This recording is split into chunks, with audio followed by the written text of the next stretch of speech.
Hello aspirants, welcome to Sahil updates. Sahil updates में आप सभी का एक बार फिर से स्वागत है। एस्पिरेंट्स, साहिल अपडेट्स के इस प्लेटफॉर्म पर आपको लेटेस्ट जॉब अपडेट्स मिलेंगी और जो जो अब वैकेंसीज चल रही हैं उनके बारे में आपको सारी जानकारी दी जाएगी। जो भी एग्ज़ाम्स हैं, चाहे एसएससी का एग्ज़ाम हो, एसएससी की वैकेंसीज, यूपीएससी की वैकेंसीज या फिर स्टेट गवर्नमेंट के द्वारा कोई भी नई वैकेंसीज जारी की गई हो, चाहे वो एचएसएससी हो, यूपी ट्रिपल एस भी हो या कोई भी अदर स्टेट का जो भी एग्ज़ाम है, जो भी वैकेंसीज हैं, उनके बारे में आपको सारी जानकारी डिटेल से प्रोवाइड करवाई जाएंगी। साथ के साथ आपको एग्ज़ाम पैटर्न भी बताया जाएगा, किस पोस्ट के लिए क्या एग्ज़ाम पैटर्न रहेगा और स्पेसिफिक एग्ज़ाम के लिए क्या सिलेबस रहने वाला है। सारी जानकारी आपको यहाँ से एकदम टाइम टू टाइम प्रोवाइड करवाई जाएंगी। साहिल अपडेट्स के इस प्लेटफॉर्म पर जो कैंडिडेट्स नए हैं वो भी एक बार सब्सक्राइब जरूर कर लें ताकि आपको टाइम टू टाइम सारी अपडेट्स मिलती रहे, कोई भी इम्पोर्टेंट अपडेट आपसे मिस ना हो। तो चलिए आज स्टार्ट करते हैं आज के इस वीडियो को, देखते हैं कि आज आपके लिए क्या कुछ न्यू है इस वीडियो के लिए। Aspirants, central Bank of India और सेंट्रल बैंक ऑफ इंडिया की तरफ से नया रिक्रूटमेंट नोटिस जारी हुआ है। इस नोटिस में लिखा है recruitment of credit officer in junior management grade scale 1 upon passing post graduate diploma in banking and finance. यानी कि सेंट्रल बैंक ऑफ इंडिया के अंदर क्रेडिट ऑफिसर की वैकेंसीज दी गई है और डिटेल में ये नोटिफिकेशन हम पढ़ते हैं जो सेंट्रल बैंक ऑफ इंडिया की तरफ से जारी किया गया है। सारी चीज़ें इसमें वन बाय वन हम चेक करते हैं, कब से कब तक अप्लाई करना है, क्या एजुकेशन क्वालिफिकेशन होनी चाहिए और लास्ट डेट क्या रहेगी, कैसे क्या अप्लाई करना है। ठीक है, सबसे पहले हम इसमें बात करते हैं इंपॉर्टेंट डेट्स के बारे में। तो ऑनलाइन अप्लाई जो करना है, ऑनलाइन रजिस्ट्रेशन जो करना है वो 30 जनवरी से लेकर 20 फरवरी तक करना है। 30 जनवरी से लेकर 20 फरवरी तक आपको ऑनलाइन रजिस्ट्रेशन करना है। सेम डेट है वो फ़ीस पे करने के लिए भी, जो एप्लीकेशन फ़ीस वगैरह जो पे करनी है उसके लिए भी सेम डेट दी गई है। 20 फरवरी लास्ट डेट रहेगी एप्लीकेशन फ़ीस पे करने के लिए भी। बाकी एडमिट कार्ड वगैरह एग्ज़ाम शेड्यूल है वो आपको बाद में जारी किया जाएगा। ये बेसिक डिटेल इसमें दी गई है। 30 जनवरी से लेकर 20 फरवरी तक आप अप्लाई कर सकते हैं। अब बात करते हैं वैकेंसीज़ के बारे में। ये जो पोस्ट डिटेल्स दी गई है उनके बारे में हम जानकारी लेते हैं। Detail of the post, vacancy and reservation. Post का नाम है क्रेडिट ऑफिसर इन main stream general banking. Credit officer की वैकेंसीज दी गई है। पे लेवल है जूनियर मैनेजमेंट ग्रेड स्केल 1 में। और टोटल नंबर ऑफ वैकेंसीज की बात करें जो सेंट्रल बैंक की साइड से दी गई है वो है टोटल 1000 टोटल पोस्ट यहाँ पर दी गई है सेंट्रल बैंक ऑफ इंडिया की तरफ से। 1000 टोटल पोस्ट दी गई है। अब कैटेगरी वाइज बात करें तो इसमें से जनरल के लिए है 405, EWS के लिए है 100, OBC के लिए है 270, ST कैटेगरी के लिए है 75 और SC के लिए है 150। ये कैटेगरी वाइज वैकेंसीज डिस्ट्रीब्यूट कर रखी है जो 1000 वैकेंसीज थी और इनमें से ये एक हैंडीकैप कोटा की वैकेंसीज भी यहाँ पर शो की गई है। ये सारा वैकेंसी डिस्ट्रीब्यूशन यहाँ पर किया गया है। 1000 जो वैकेंसीज दी गई है क्रेडिट ऑफिसर्स की सेंट्रल बैंक ऑफ इंडिया के अंदर। पे लेवल की बात करें तो बेसिक सैलरी है 48,480। ये बेसिक सैलरी इसमें दी गई है। और the recruitment is being conducted by Central Bank of India for the post of credit officer in the main stream. The appointment of candidate in the bank as junior management grade scale 1 are subject to their successfully completing the 1 year post graduate diploma in banking and finance course through impaneled institute or university. The bank will allocate the institution to the eligible candidates as per the internal process of allocation. इसमें दिया गया है, देखो आपको सबसे पहले normal exam वगैरह के तहत शॉर्ट लिस्ट किया जाएगा। उसके बाद आपका 1 साल का डिप्लोमा कोर्स होगा, बैंक की साइड से ही वो करवाया जाएगा और वो डिप्लोमा है post graduate diploma in banking and finance course. Post graduate diploma है in banking and finance. PGDBF का एक डिप्लोमा होता है 1 साल का, वो आपका करवाया जाएगा और जो कैंडिडेट वो डिप्लोमा कोर्स क्लियर करता है उसी को ही आगे अपॉइंटमेंट दिया जाएगा। यानी कि नॉर्मल डिप्लोमा है जो है करवाएंगे 1 साल का। ठीक है, और इसके लिए एलिजिबिलिटी कंडीशन, अगर हम नॉर्मली एलिजिबिलिटी कंडीशन जो देखें डिप्लोमा कोर्स में एडमिशन लेने से पहले। तो इस पोस्ट के लिए जो एलिजिबल कैंडिडेट्स हैं वो है मिनिमम एजुकेशन क्वालिफिकेशन की डिटेल इसमें देखें तो वो दी गई यहाँ पर नीचे, ये रही यहाँ पर ये एजुकेशन क्वालिफिकेशन डिटेल्स दी गई है और इसमें सिंपल एक ग्रेजुएशन मांगी गई है, a degree graduation in any discipline with 60% marks. SC ST OBC के लिए 55% मार्क्स होने चाहिए। सिंपल ग्रेजुएशन डिग्री इसमें मांगी गई है 60% मार्क्स के साथ। सिंपल ग्रेजुएशन डिग्री मांगी गई है इसमें, और कुछ एडिशनल क्वालिफिकेशन नहीं मांगी गई। सिंपल ग्रेजुएशन डिग्री जो है वो कैंडिडेट अप्लाई कर सकते हैं। सिंपल जो graduation BA BCom BSc BTech कुछ भी कर रखा हो, परसेंटेज ऑफ मार्क्स जरूर मांगे गए हैं, वो आप देख लेना। एज की बात करें तो मिनिमम 20 ईयर और मैक्सिमम 30 ईयर्स हो सकती है, यानी कि आपकी डेट ऑफ बर्थ 30 नवंबर 1994 से लेकर 30 नवंबर 2004 के बीच में होनी चाहिए। ये आपकी डेट ऑफ बर्थ का क्राइटेरिया दिया गया है। मिनिमम 20 और मैक्सिमम 30 ईयर्स आपकी डेट ऑफ बर्थ हो सकती है 30 नवंबर के हिसाब से। क्रेडिट ऑफिसर इन मेन स्ट्रीम के अंदर सिंपल ग्रेजुएशन इसके अंदर मांगी गई है। ग्रेजुएशन बेस्ड कैंडिडेट्स आप अप्लाई कर सकते हैं इसके अंदर, और जो लास्ट डेट है तब तक आपके पास अपनी डिग्री होनी चाहिए। फाइनल ईयर वाले अप्लाई नहीं कर सकते, ये ध्यान रखना है। इसके अलावा एज रिलैक्सेशन भी अलग से दिया गया है। SC ST को 5 साल का, OBC को 3 साल का, हैंडीकैप को 10 साल का, ये सारी डिटेल अलग से की जाएगी। एज रिलैक्सेशन की जो नॉर्मल 20 से 30 साल है उसके अलावा एक्स्ट्रा दी गई है। उसके बाद ये हैंडीकैप कोटा के लिए डिटेल्स दी गई है, कौन कौन एलिजिबल है, कौन कौन नहीं है, किस किस कंडीशन में।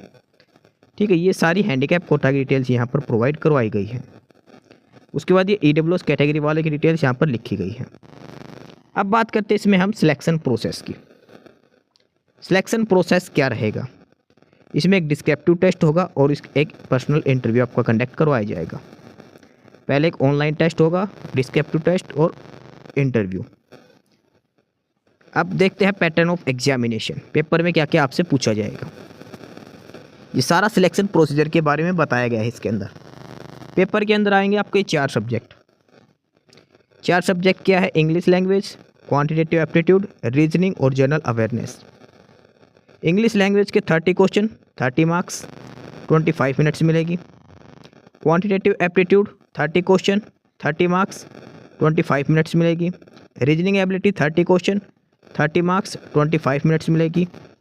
और जनरल अवेयरनेस 30 क्वेश्चन 30 मार्क्स और 15 मिनट्स आपको अलॉट की जाएगी।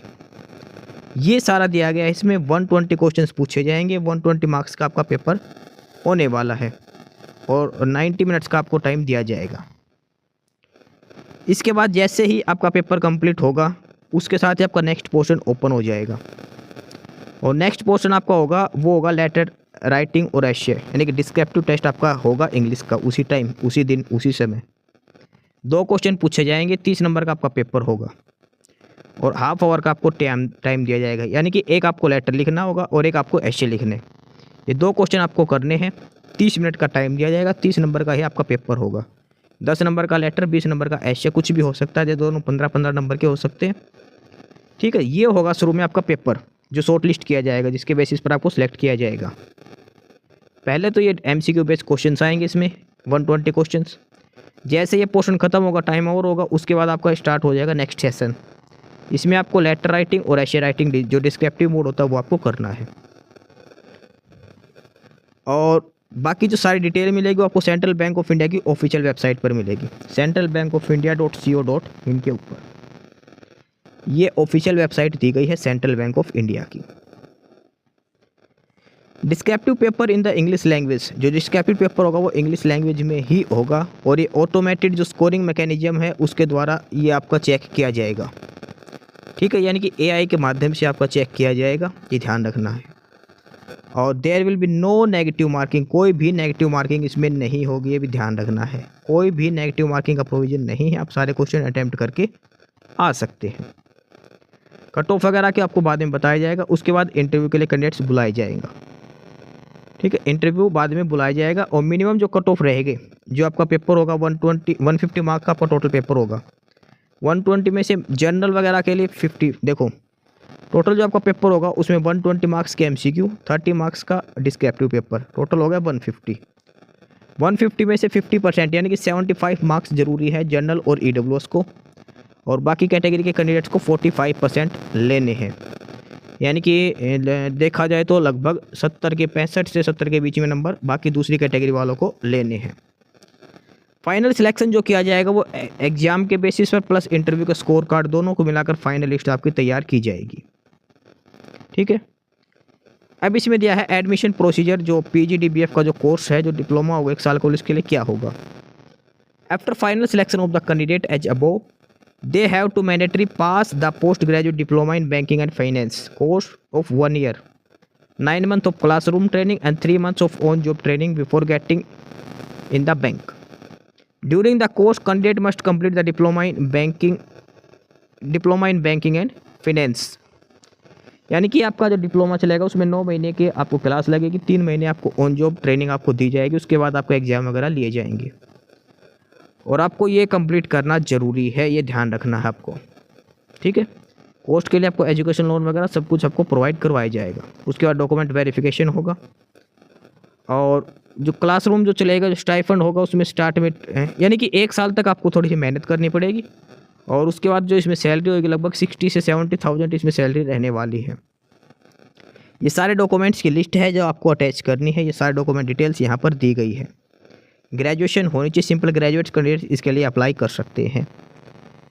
ये नॉर्मल सारी बातें इसमें बताई गई है, आपका बायोमेट्रिक वगैरह सारी चीज़ वहाँ पे लिया जाएगा एग्ज़ाम से पहले। ये ऑनलाइन एग्ज़ाम के बारे में सारी डिटेल्स यहाँ पर बताई गई है। एप्लीकेशन फ़ीस की बात करें तो वुमेन, SC ST और हैंडीकैप कोटा के लिए है 150, वुमेन सभी कैटेगरी की आ गई। बाकी जनरल, EWS और OBC के लिए है 750 रुपीज़ मेल कैंडिडेट्स के लिए। ऑफिशियल साइट जो है ये है centralbankofindia.co.in, यहाँ पर ही आपको सारी डिटेल्स आपको दी जाएंगी, यहीं से आपको अप्लाई करना है। एडमिट कार्ड वगैरह सारी इसी ऑफिशियल साइट से आपको डाउनलोड करने हैं। ये सारी जानकारी यहाँ पर बताई गई है जो आपको ध्यान में रखनी है फॉर्म अप्लाई करते टाइम। ये जनरल इंस्ट्रक्शंस यहाँ पर दी गई है, एग्जाम के रिगार्डिंग में इंस्ट्रक्शंस दी गई है, फॉर्म फिलअप करने के रिगार्डिंग भी इंस्ट्रक्शंस दी गई है, क्या क्या गाइडलाइंस आपको फॉलो करनी है एग्जाम के टाइम, सारी डिटेल्स यहाँ पर दी गई है। ठीक है, उसके बाद ये एग्ज़ाम सेंटर लिस्ट दी गई है अलग अलग स्टेट के अंदर। हर स्टेट के अंदर 1 से 2 एग्ज़ाम सेंटर जरूर बनाए जाएंगे। सभी स्टेट या यूटी के यहाँ पर डिटेल्स दी गई है। जिस स्टेट या यूटी से आप हो वहाँ पर अप्लाई करने से पहले एग्ज़ाम सेंटर की लिस्ट जरूर चेक कर लेना। ठीक है, उसके बाद जनरल डिटेल्स दी गई है और लास्ट में एग्ज़ाम पैटर्न वगैरह दिया गया है, एग्ज़ाम में क्या क्या पूछा जाएगा वो सारी डिटेल्स भी यहाँ पर बेसिक सी बताई गई। एप्लीकेशन डॉक्यूमेंट्स का फॉर्मेट है, किस फॉर्मेट में आपके डॉक्यूमेंट्स वगैरह होने चाहिए। तो ये है detail notification central Bank of India की तरफ से। सेंट्रल बैंक ऑफ इंडिया की तरफ से जो वैकेंसीज दी गई है JMGS 1 स्केल के लिए 1000 पोस्ट है क्रेडिट ऑफिसर की। 30 जनवरी से लेकर 20 फरवरी तक आपको अप्लाई करना है। सिंपल ग्रेजुएशन इसमें मांगी गई है। सिंपल ग्रेजुएट पास कैंडिडेट्स अप्लाई कर सकते हैं। मैक्सिमम एज 30 साल है। इसके अलावा SC ST को 5 साल की छूट है, OBC को 3 साल की छूट उम्र में दी गई है। 1000 टोटल पोस्ट इसमें दी गई है। तो फटाफट से आप अप्लाई कर दो, अगर आप एलिजिबल हैं तो आप अप्लाई कर सकते हैं। सिंपल वुमेन के लिए 150 रुपये फ़ीस है, SC ST के लिए भी 150 है, बाकी जनरल, OBC और EWS के लिए 750 रुपये एप्लीकेशन फ़ीस रहने वाली है। तो ये सारा डिटेल्ड नोटिफिकेशन जो सेंट्रल बैंक ऑफ इंडिया की तरफ से जारी किया गया था। एस्पिरेंट्स, यही सारी इन्फॉर्मेशंस थी आपके लिए आज की इस वीडियो के अंदर।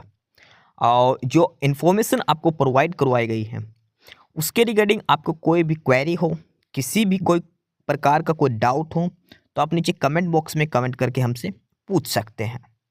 बाकी नई अपडेट्स के लिए और नई इन्फॉर्मेशंस के लिए आप हमारे चैनल साहिल अपडेट्स को सब्सक्राइब जरूर कर लें ताकि आपको सारी अपडेट्स मिलती रहें। फिलहाल यही था आज के इस वीडियो में।